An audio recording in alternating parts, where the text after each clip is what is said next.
For this video, we're going to take a detailed look at a particular room set in Spooky's Jump Scare Mansion that most people, well, aren't really a fan of. The Long Halls. Long Halls will only appear in the 600s room set in the story mode, where the player encounters Specimen 10 for the first time. However, these rooms will also make frequent appearances in Endless mode. There are a total of 12 Long Hall rooms, so today we're going to check them out.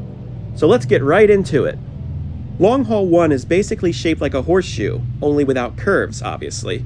The room forces you to backtrack towards the direction you came from, which can be detrimental when incorporeal specimens are chasing and can float through walls. Long Hall 2 is actually pretty long. After walking down the hall for a while, you'll come to a left turn and walk through another lengthy segment, followed by a right turn leading to one last shorter segment after that.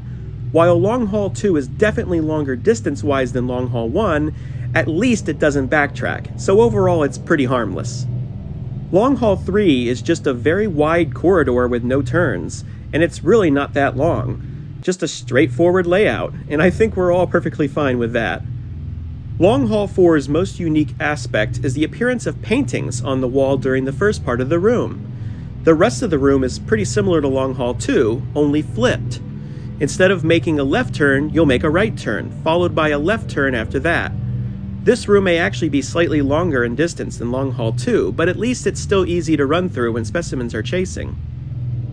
Long Hall 5 starts off with a quick left turn at the start of the room. Then the player will be greeted with two possible directions, one to the right and one straight ahead. Both of these paths lead to a different door.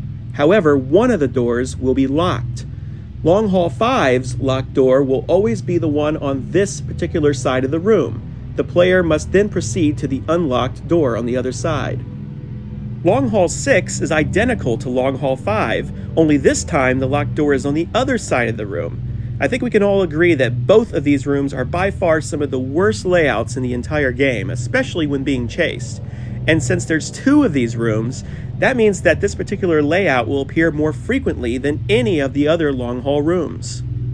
Long Hall 7 is another very straightforward corridor with no turns whatsoever, just like with Long Hall 3.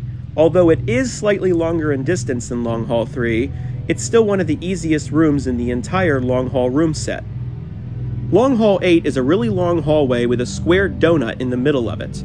Sadly, there are no real donuts to be found in the room. Instead, we reach a section with both a left and a right turn. It doesn't matter which turn the player chooses, as they both equally lead to the same spot.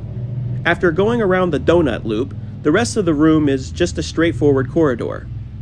Long Hall 9 actually starts off very similar to Long Hall 2, in that the player will make a left turn. Only this time, the room opens up into a wide section that's a dead end, with a door to the right. So this room is basically a kids' meal version of Long Hall 2. Long Hall 10 is divided into many different segments which require the player to make several left or right turns. For me, it was the most difficult layout to memorize due to its structure, but it's still not that bad of a room. At least it doesn't loop around or backtrack. I can't say the same for the next room though. Ah yes, the infamous Long Hall 11.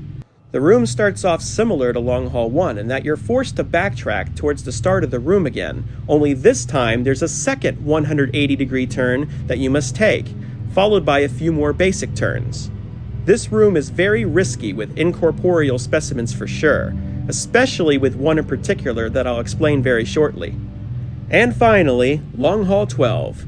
And it's really nothing special. It's a pretty short room overall, as the player will quickly reach a wider area that leads to a dead end with a door to the left. And there you have it, all 12 of the Long Hall rooms shown in detail. But there's one more important aspect about them that a lot of people don't realize. During Whiteface's chase in Endless mode, these Long Hall rooms will appear during the looped section of his chase, and they are the only rooms that will appear during that part of the chase. So once the room counter is locked, the player will be running through these Long Hall rooms until the chase is over. The same thing goes for Whiteface's second chase, where the walls are red. This is where Long Hall 11 is extremely risky, as the player has to backtrack twice. Precise timing is key to escaping Whiteface in Long Hall 11. One tiny mistake and you can kiss your run goodbye. I guess the one bit of good news is that during Whiteface's second chase, long halls 5 and 6 will not contain locked doors, which is quite a relief. Gee, how thoughtful of Spooky.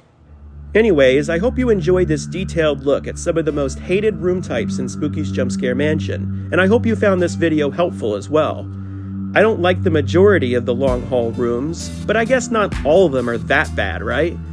But if only we had the ability to just delete long halls 5 and 6 from the game, destroy them once and for all, we certainly wouldn't miss them.